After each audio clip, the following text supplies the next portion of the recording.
Ladies and gentlemen, given the meat shortages that are now on everyone's mind, a lot of people have their eyes, their attention on food and on the fact that we're in the middle of a battle for the control of our food supply.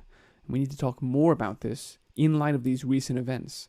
And while I did a report earlier today about the fact that the same factors that are at play causing the meat shortages, shutting down the meat factories, imposing social distancing within them, which means they can only process 50 to 60% of their usual production capacity, all of those same factors are now coming into play with everything in agriculture, right? The farm workers' unions and activists, and especially the media fear factory, and the blue governors especially, seem to be conspiring quite literally to create an environment where all food production is throttled back like that. And so please see my report earlier today, which was called Meat Shortages Are Just the Start. There are forces creating food shortages. But I want to step back. That's a forward-looking thing to make sure that people know this is just the beginning and we all need to be growing our own food. I want to step back, though, from that and sort of do a look back at how we got here and what's actually going on so that we can appreciate the full gravity of the situation. It's not just that Tyson did some investments in plant-based meats a few years ago with Bill Gates. No, this is a long-standing agenda. And so I want to sort of do a recap of a lot of the research that I've shared on the Ice Age Farmer channel over these past few years and try and condense it down into a little digestible video this evening. It's a ton that we're going to cover, but it's all relevant and pretty important given what's going on right now. So here we go. This is a technocratic transhumanist takeover of our food supply and their attempt to completely consolidate control over it and transitively control over you into the hands of a very small number of the powers that be, the elite, the ruling cryptocracy, whatever you want to call them, the cult. It's fine with me. I want to begin, though, nearly 100 years ago with an essay that a top UK state official published in, of all places, Cosmo magazine in 1929. This is a guy named Lord Birkenhead, who came out under his wig and wrote this essay, which was called A Startling Prophetic Look into the Future. Its author, Lord Birkenhead, is not some harebrained fanatic. He is one of the foremost statesmen in England, and he'll be looking ahead to 2029. I'm not going to read the whole thing. Lord Birkenhead talks about something like the internet and genetic engineering, how we'll be using CRISPR-like technologies. He has a few misses, but he's pretty on point on a few of these things, given that he was writing nearly 100 years ago. But specifically from this essay, I want to draw attention to these aspects where he talks about agriculture and how it will be made a thing of the past. So Lord Birkenhead, Cosmo, 1929, writes, by 2029, agriculture, if not abolished completely, will be in decay, at least in civilized lands. This development will involve the perfection of synthetic foodstuffs. Proteins, in fact, there are two possibilities for this. Either they will be produced synthetically, or else the more prized varieties of animal foods, like beef or chicken, will be grown in a suitable media in the lab. He's talking about lab-grown meats. From one parent steak of choice tenderness, it will be possible to grow as large and juicy a steak as you want. So long as the parent is supplied with the correct chemical nourishment, it will just keep growing indefinitely, perhaps eternally. Writes Lord Birkenhead in 1929, since the beginnings of history, the city has been a parasite on the countryside. In 2029, finally, science will make the city a self-supporting unit, and Britain a land of labs capable of feeding no matter how many millions of mouths without importing anything. Many might bewail this prospect, for they might insist that a nourishing agricultural peasantry is a sound basis of political life. In other words, there are going to be Luddites who don't want this to happen. We're going to have to plan for an evolution of a stable industrial society.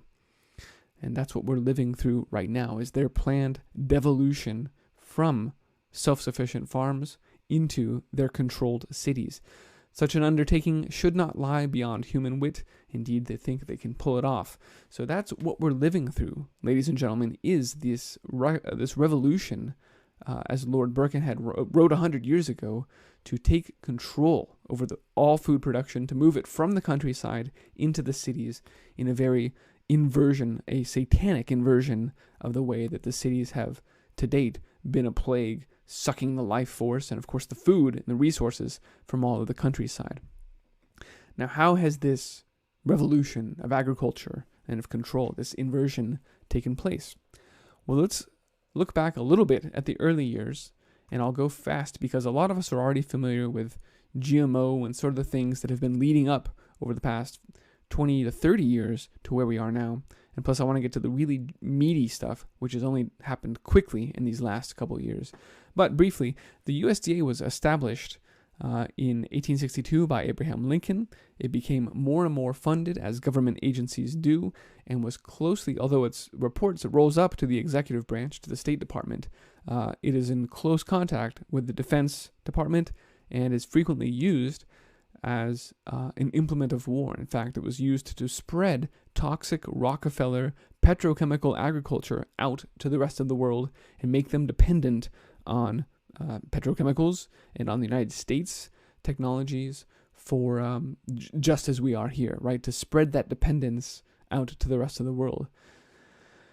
The Rockefeller Foundation as well got heavily involved, as I just said, got really involved in this agriculture and on making sure that it was their kind of agriculture. They did the same things that they did to healthcare, where they squeezed out all the holistic practitioners and then insisted that you could only use their toxic petrochemical-based pharmaceuticals to treat healthcare transitions. They pushed out by taking over all the medical schools.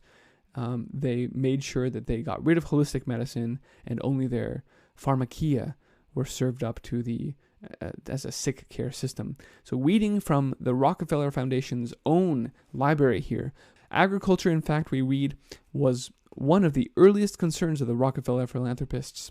We considered adding an ag division specifically in our 1928 organization, and I include this just to point out how long they have been thinking about trying to extend influence, trying to gain influence over the production of food.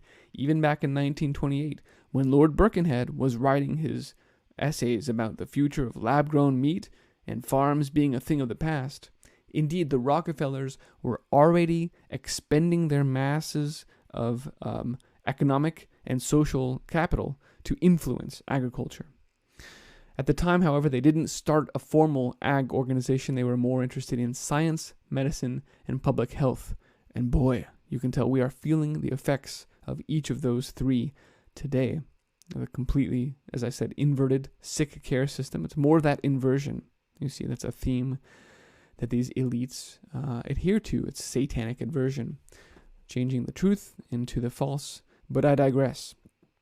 The Rockefellers launched in 1943 the Mexican Agricultural Program because they needed a place where they could do whatever they wanted. It literally says this is their own library. We needed a region in which we could work more freely.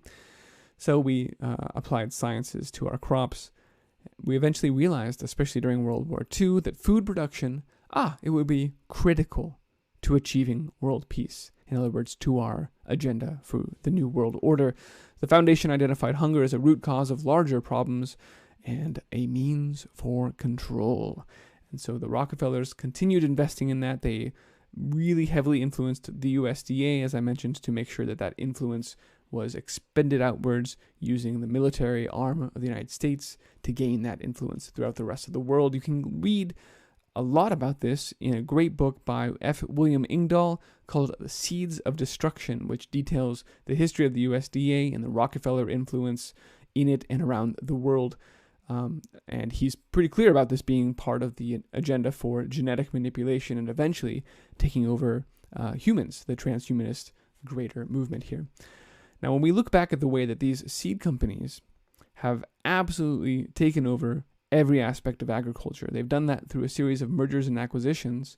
Monsanto looks like this, building up over time by acquiring every seed company out there. More and more genetics. They sucked into these giant corporate webs. Monsanto was one. It's gotten a lot of public attention. Of course, it goes back to Agent Orange and all this nonsense, chemical warfare.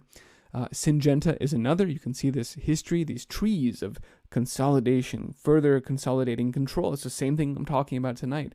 Further consolidating control of the genetics and of agriculture and food production as a whole over time as they buy up more and more of these companies that were once independent. Syngenta, of course, only recently was, in fact, in 2017, was purchased by Chinese state-run, state-owned ChemChina. So one of the big seed companies that controls everything we eat is now owned by China. And then this consolidation wasn't just those two companies, Monsanto and Syngenta, it's all of them. And the consolidation continued until just a few years ago. It was known that there were just six seed companies, just like the media companies that control everything you see, right? The Viacoms and the Comcasts. We were down to, through those mergers and acquisitions, only 6 companies that controlled everything. And then only in this last decade have those further consolidated in some very public things you've probably heard about, like the Bayer's acquisition of Monsanto, Dow merging with DuPont, and like I said, China's state-owned chemical company, ChemChina, buying Syngenta. That means now we're down to like 4 companies that literally control almost exclusively in their hands the genetic material for all food crops in the world. It's a stunning situation. It's equally ludicrous as the media companies being owned by just a few, as all the consolidation of control. But when we're talking about something that is a gift from God, the genetic diversity that feeds people, that provides us seed sovereignty and food sovereignty, then that's just a crime against humanity. It's an absolute travesty to witness this. And this is why activists like Shiva Vandana have been talking about and fighting this for a long time.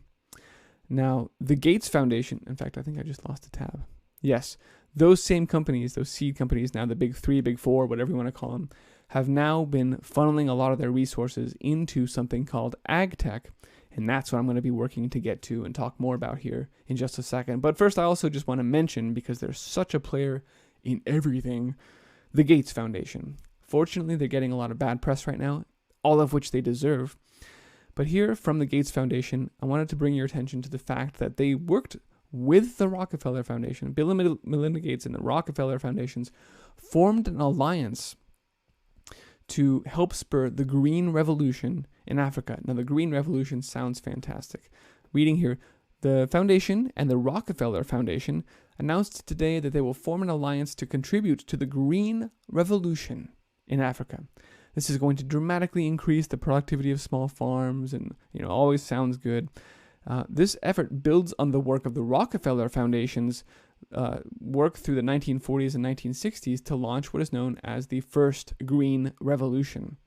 This second wave we're doing now is more like the Gene Revolution, where Gates Foundation funding is used to scan the DNA of a bunch of these crops and, like I said, further reconcile all of the genetic diversity down into things that they control. Take the best aspects from everything out there and then patent it and claim it for their own. It's disgusting. But, this isn't, as often with these philanthropic claims, this isn't a good thing. The original quote from the Gates Foundation, or actually this is from the president of the Rockefeller Foundation, the original Green Revolution was a huge success in many parts of the world.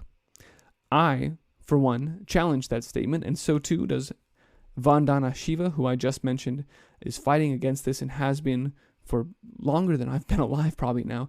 I met her recently and had the opportunity to speak with her, and it was an honor because she has been fighting this same fight that you and I are talking about tonight, the fight to maintain sovereignty over our food system. It's a fight that is escalating. It's the food war, right? But from her book, which is called The Violence of the Green Revolution, Third World Agriculture, Ecology, and Politics, she takes quite a different stance with respect to the effects of the Green Revolution. In fact, in her view, the impact of the first Green Revolution on the breadbasket of India, from whence she comes, was shown to be, in fact, just a quick fix that was promised. It was given a short-term fix and output that pushed aside serious pursuit of real alternative agricultural strategies that were grounded in respect for environmental wisdom, for the social structures that make India what it has been, and an egalitarian, needs-oriented agriculture consisted with the village-based endogenous political traditions of Gandhism.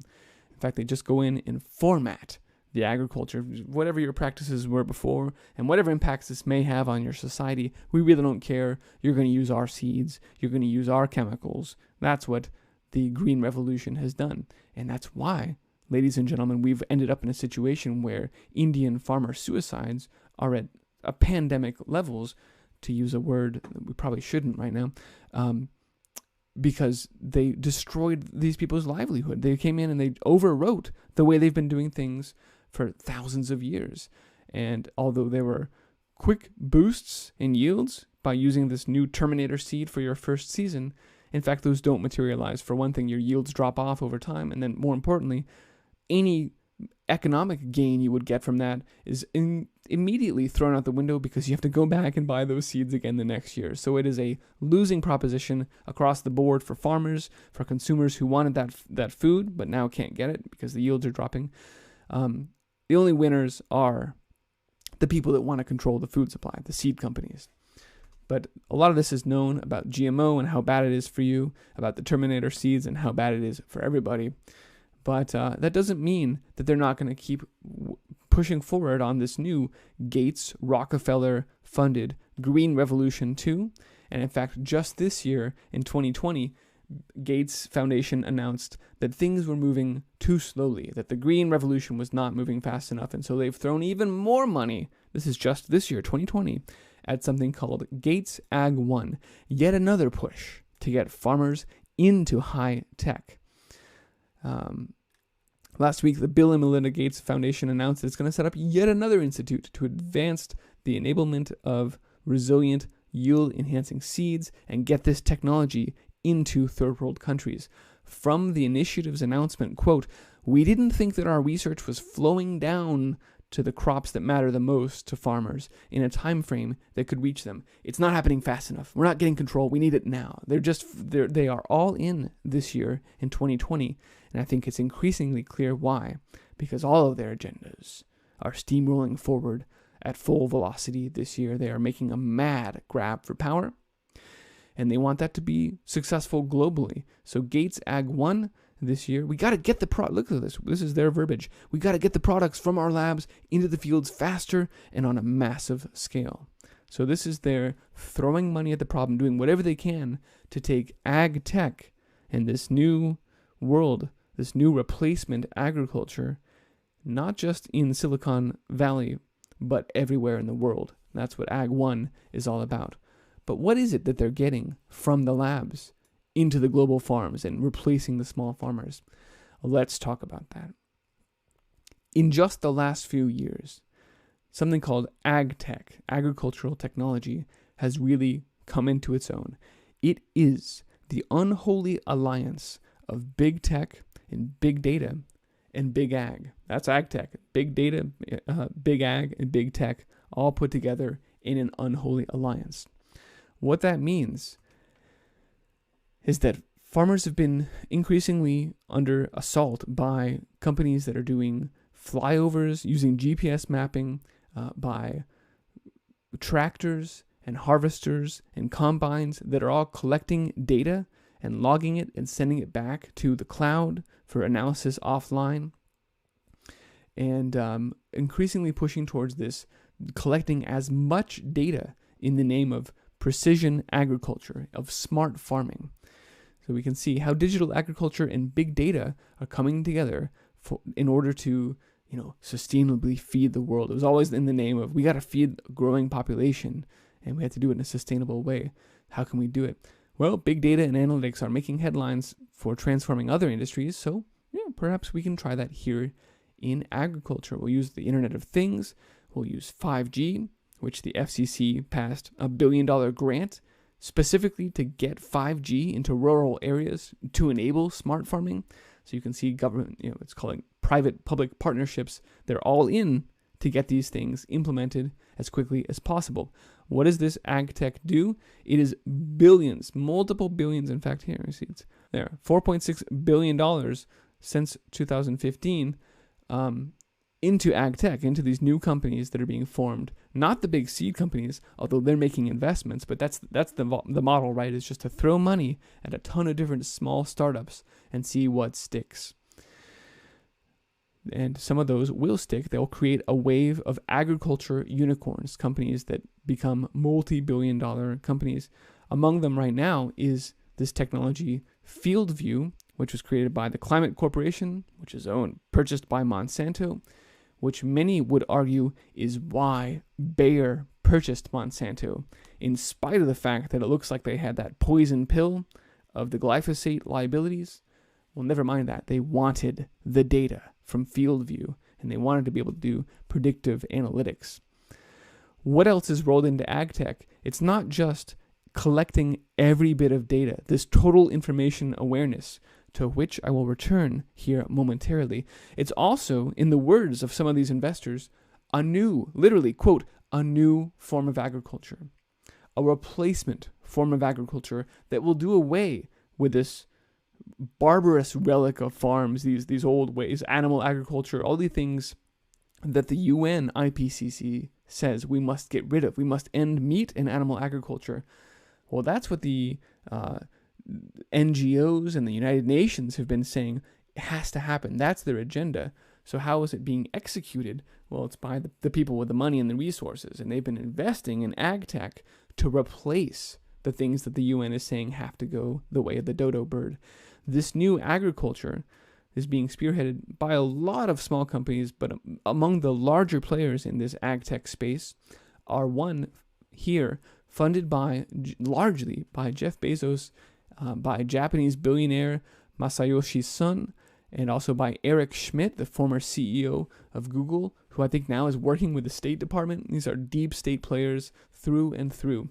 From TechCrunch, billionaires are making it rain on plenty.ag, the indoor farming startup.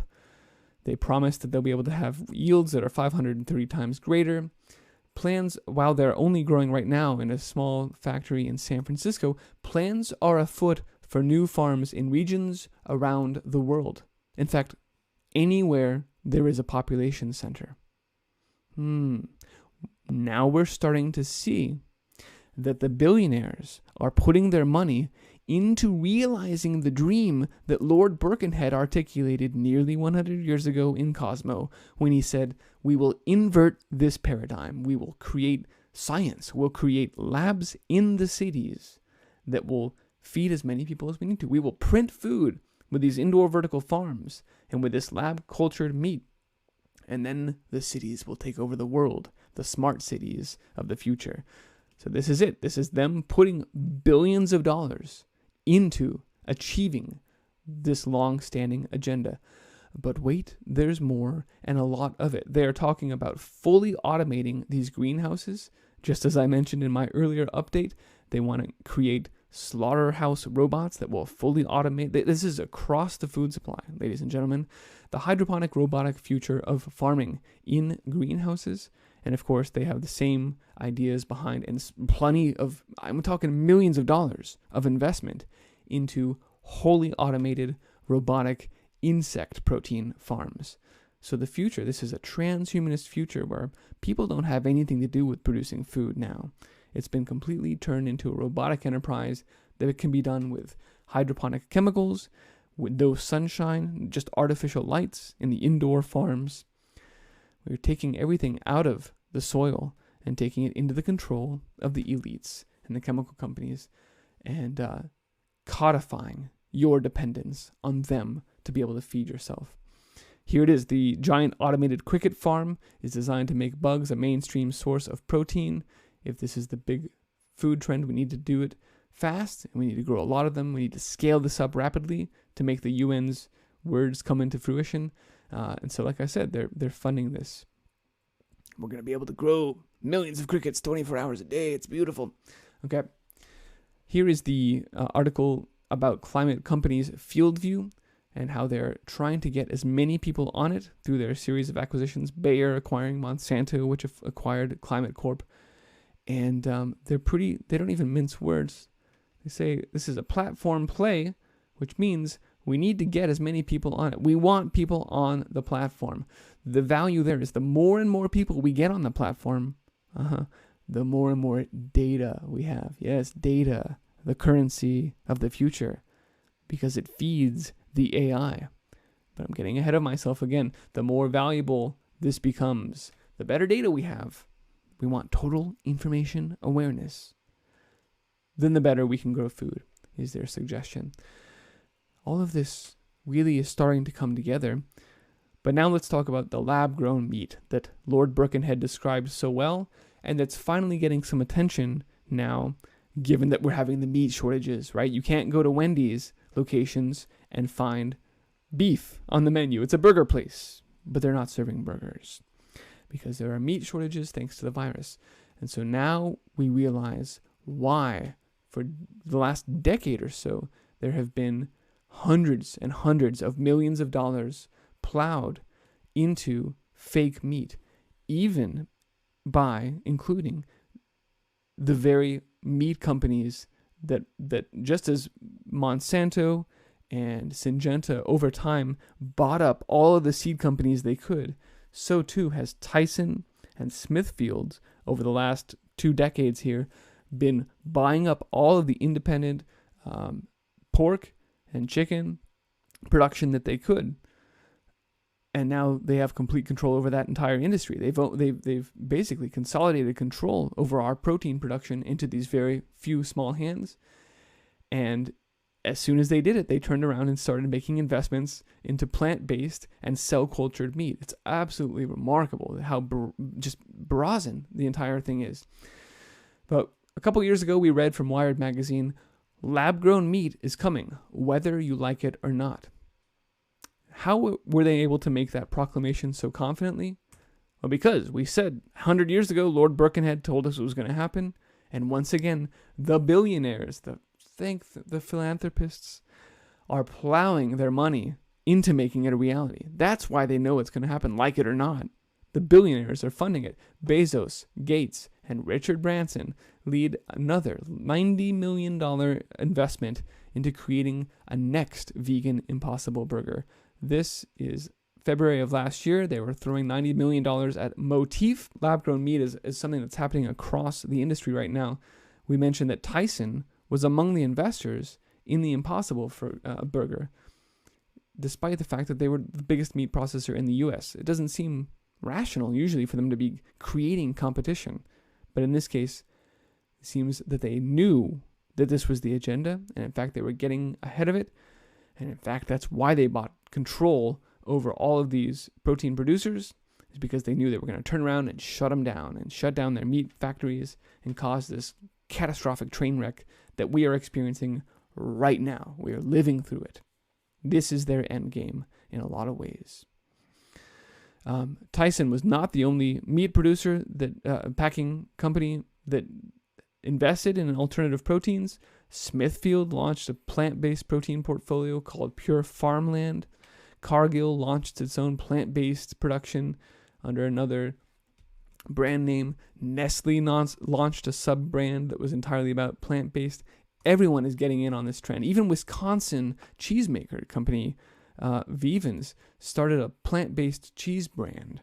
So everyone has been trying to get in on this action. They all got the memo that animal agriculture was on its way out. And I often cite that quote. That's a quote from the CEO of Impossible Foods, funded by Bill Gates, which says, out and open, his mission statement, we want to end animal agriculture by 2025. And, that's not a free market thing to say. It would be great if he said, well, we have a better alternative. That's what we think. The CEO is happy to introduce whatever products he wants into the market and say, my burger's better. But you don't end animal agriculture. That's the same thing as saying competition is sin. Except that he's flagging openly, putting it out there. We are executing on this agenda. We're going to end animal agriculture. And of course, last year really was the year of fake meat gaining a foothold in the market. A ton of media blitz used to create the illusion of these massive IPOs. That, of course, was a bit of a pump and dump. That things have crashed since then. Burger King stopped serving Impossible Foods. So it didn't even succeed when it was given this artificial rollout. But it didn't matter because the waves were made. It was inserted into the collective consciousness. The public was made aware of this fake meat, and they saw it begin to come out from fast food establishments. So that if, say, in the coming next few days here, it's May 6th, 2020 right now, I'll probably say by the end of May, there will be, there's no doubt, there will be fast food establishments that are once again serving plant-based or lab-grown meats because there's no meat for them to serve otherwise. So this was the test rollout in 2019, and now in 2020, because there is no meat, we're going to see this come to again, for real, to fruition. Indeed, here it is from the New York Post today, May 6th. Impossible Foods and Beyond Meat get a real spike. Go figure. There's no meat. Suddenly, people are forced to buy your lab-grown trash as the virus wreaks havoc on our meat supply. Shares are spiking in after-hours trading. Yeah, sure, of course they are. So, and of course, this is being rolled out. Can you believe this spin? Now that there's no meat in the meat section, well, experts, always the quotes around the experts, are claiming that this meat shortage actually could be good for your health. It's probably going to help you stay healthy. It's going to strengthen your fight against the coronavirus. Can you believe the way that they would all just weave this lie, this narrative thread of lies coming together in a tapestry of deceit? It's just disgusting. It's going to be good for your health when the pandemic is gone. So yeah, there's no meat, but it's a good thing, is where they are now. It's just ridiculous. All right, so stepping back from the indoor farms that are replacing agriculture, from the fake meat that is ending animal agriculture openly being discussed in these terms, there's another trend that ag tech and that these billionaires are enabling. And that is, just as the seed companies have consolidated control into a very few hands, it is to take total control, to form a vertically integrated channel for the food supply. One example of this is Jeff Bezos and the empire that he's been constructing through Amazon. So we've seen already that he was investing to the tune of hundreds of millions of dollars into Plenty, the indoor farming startup. He was using his cash. They're building hundreds of these indoor vertical farms across China right now.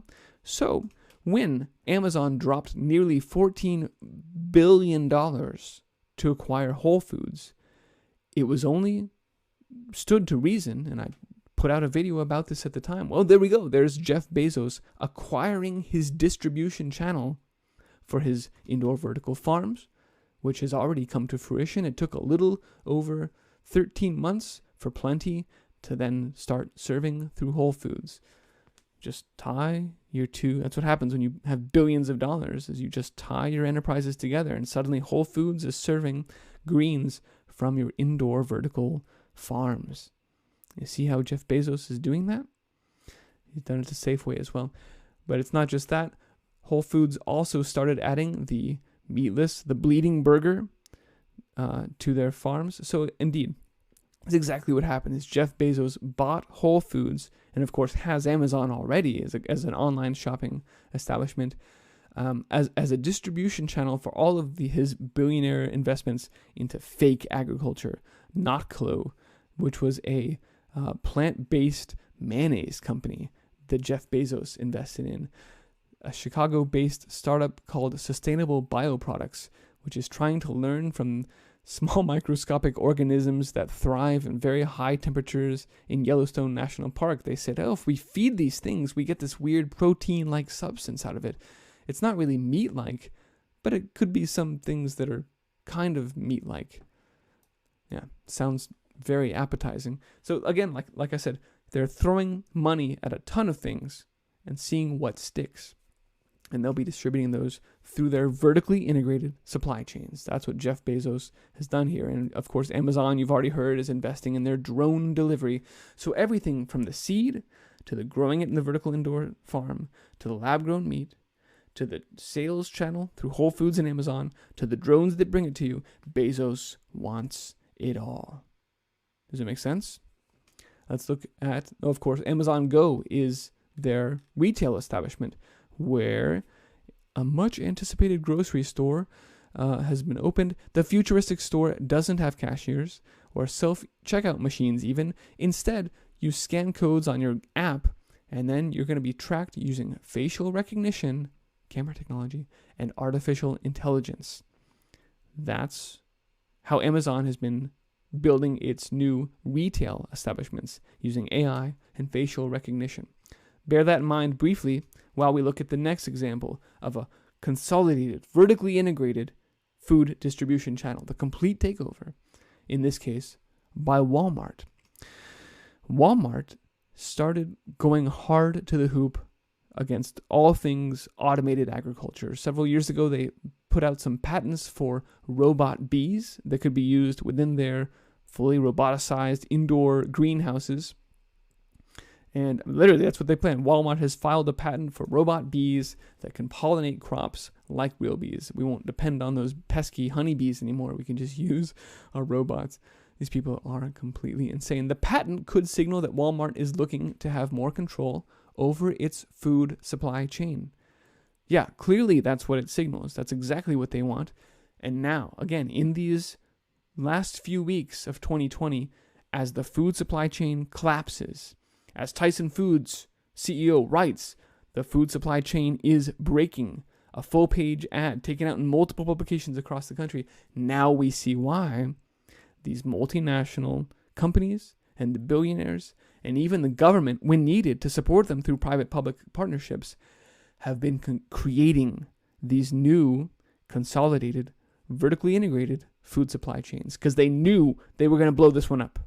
They were going to destroy the existing system and take total control over the new ones, the new technocratic, transhumanist food systems. Order through chaos. And we're in the chaos right now. It's pretty thick. Walmart also moved into the dairy business. They created their own dairy processing plant, which has since opened. This is part of the reason that I think Dean Foods actually went bankrupt since then, because when Walmart enters and starts taking up all your contracts, that's a problem for you. Right? It's just as it has been when Walmart comes in any city and all the retailers get shut down because they can't compete with these Chinese goods coming in. So Walmart coming into the dairy business. Walmart also opened up its own meat packing plant. You can see they're spreading their wings to try and fly and take total control over their entire food supply chain. Is Walmart moving into farming from CB Insights? Walmart looks like it's applying for a range of patents using drones to automate farming. The move could support its grocery business and give the giant greater control over its food supply chain. Exactly, yes. As Walmart goes head-to-head with Amazon, about whom we've already spoken, it's focused on shortening its food supply chain and improving the grocery delivery business, including patents for automated storefronts in people's homes, just like the Amazon Go one we just heard about, and technology that can improve online food shopping, which Jeff Bezos today said is the way of the future. All of these things coming together. It's just amazing. The retail giant, this is Walmart, applied for 6 patents targeting farm automation, ranging from drones that can identify pests, monitoring crop damage, spraying pesticides, and even pollinating crops like those bees we just looked at. That's not all. Walmart as well, like the Amazon facial recognition and artificial intelligence technology that powers their Go retail stores, Walmart is also using artificial intelligence to watch the products, like say if the bananas start to get brown, then their cameras can notify the produce manager. That's what they claim. It's just insane. Obviously, it's obviously doing facial recognition, and it's also doing facial recognition and monitoring all of your purchasing habits. So yes, artificial intelligence being rolled out to Walmarts in their Walmart Intelligent Retail Lab, where they test these things out.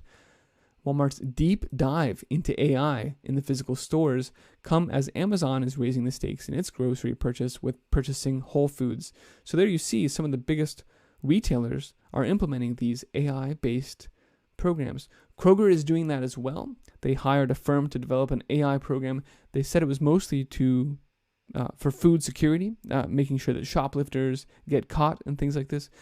But it really doesn't matter what the cover story is. The bottom line is we just talked about the retailers that account for 85% of the U.S. grocery business, and they're all implementing facial recognition and artificial intelligence into their food supply chains and trying to take total control over their food supply. In fact, we saw Kroger rolling out indoor vertical farms to their stores. I don't have that article pulled up, but they were putting at point of sale hydroponic indoor farms so that you could grow your lettuce in the Kroger stores and buy it right there, which sounds like a great idea. And in some ways it is, right? 0 miles, blah, blah, blah. But the point is, the bottom line is the thing that motivates it is, as we've just been reading, that these big companies want total control. They want a vertically integrated supply chain so that they can continue to exist now as the old food supply chain is systematically dismantled in the name of social distancing and contact tracing and a virus. Okay. Now, I've mentioned already the total information awareness, and now we've seen how these major retailers are implementing artificial intelligence and taking control over the supply chains. But the reality is that those are only parts. That, just as Google and Apple recently said last week, we're going to go ahead and marry our users' data sets, and another public-private partnership, working with the CDC, we'll be able to feed our data on our users' locations across all Google devices, Android devices, and across all Apple devices, so that we can afford better contact tracing, right? It's for the public health. It's for the public safety. We have to do this. It's the same line that they used. Literally, it's the Batman line when they turned on the device to look at where everyone is. It's just the predictive programming is thick here. But point being, just as Google and Apple, who are supposed to be competitors, suddenly decided they're just going to work together, and somehow they have data that can be easily married and then served up on a silver platter to the government in the name of contact tracing, just for that, just for your own good. Well, so too has the DoD already built a supply chain monitoring AI system into which each of these aspects of the food chain that we just talked about and their constituent AI programs can be fed. All of these things, check it out. Here's the Pentagon creating an AI system that will be able to predict trends in supply and demand and the COVID infections, even right down to the zip code. They're integrating also with the retailers for their point of sale transaction data. So everything you buy gets fed into this Department of Defense AI. They're getting information from the just-in-time supply chain deliveries. They want total information awareness. And remember also the fact that Bayer bought Monsanto, bought Climate Corp because they wanted the data from smart farming, from precision agriculture. They want the satellite flyover views. They want perfect knowledge of where every crop is in the ground and how much water it's getting and when it's harvested and by what robot and when it's loaded into whatever robotic truck to be served up by whatever AI grocery store. They want complete knowledge of every aspect of all of these resources. And we've now talked about how they're building these supply chains and taking over and replacing agriculture with something that will enable them to have that perfect data. That's a lot to take in, and I hope I've done an accurate job at even scratching the surface tonight. It's been difficult to take what has been literally years of research and many hundreds of reports that break down individual components and parts of what I'm trying to talk about at a high level tonight. It's been difficult and a little bit painful because so much of the details have to be just glossed over. But believe me when I say that any of the things I'm mentioning tonight can really just be used as like a little reference highlight and serve as a vector in to much deeper study about these people and these companies and these public-private partnerships and the artificial intelligence systems they're building, all of this is going into effect now because they want total control. So there's much more to this, and I've only scratched the surface. But please look more deeply. I mean, there's literally just too much to talk about, and I've already got this video is already way too long. But when you look at Bill Gates also making moves like hundreds of millions of dollars of farmland in Washington, and investing in a GMO cow that will be able to produce more milk by eating less food. Yeah, here it is. You can have a cow, according to Bill Gates, that's 4 times as productive with the same survivability. He's also a major player in all of these things, and don't have time to get into the fact that he's also working with Harvard on their ScopeX project to fund geoengineering to try and block out the sun, which would obviously also be a very effective way at killing off the old agricultural system, and would fit quite nicely with these other puzzle pieces of moving to indoor vertical farms and artificial lights. But that is pretty speculative compared to all the other stuff I'm talking about, which is already implemented. It's already done. This is a done deal. This takeover of agriculture, this ag tech replacement of traditional human cultivation. Harvard as well is doing the same thing. $39 billion in their endowment, and they're plowing it into Californian farmlands and vineyards and water rights. It's just a complete takeover of all of the natural resources because they want total control. And that's why, ladies and gentlemen, we have to get off of their systems. We need to start growing our own food, which they can't track. We need to do it and save the seeds, which they can't track. Saving seeds is anathema to their total information awareness agenda because it's abundance, right? One small brassica that you grow, a little broccoli, has so many hundreds of seeds, it's ridiculous, right? One amaranth plant drops thousands of seeds that you could give to every one of your neighbors for miles around. And then next year, I mean, that's it. Next year, it goes viral. Each of them has plants with thousands of grains of amaranth, and the whole scarcity mindset that they are trying to engineer so that they can take control is lost, and they can't have that. That's why they started making it illegal to sell seeds and stuff like that this year, and closing certain farmers markets. You can see them eating away at the edges of this agenda in many different ways. Some of them got rolled back, but that will only be the case until the next crisis, be it the food scarcity or another round of COVID infections, whatever it is. We'll see all of these things roll back into place. And so for this reason, yes, we have to start growing our own food, and that's really just one part of what I would argue needs to be a comprehensive counter-economic strategy, disengaging from these transactions that use credit cards that, as we've seen, are now all being tracked and fed into a Defense Department AI. So you should be using cash for as long as we can. That's part of the reason the cashless agenda is on the table right now too.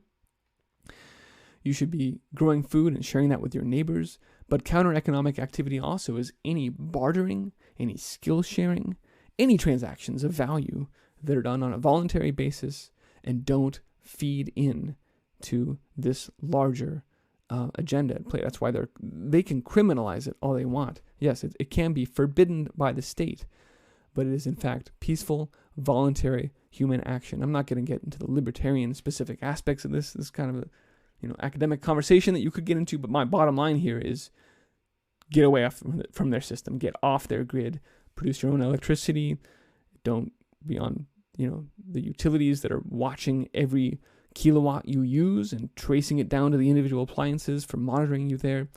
This agenda is permeating every aspect of our society right now because the corruption, unfortunately, is endemic. It is perfect corruption. And that's just the stage of where we are right now in the satanic takeover of everything.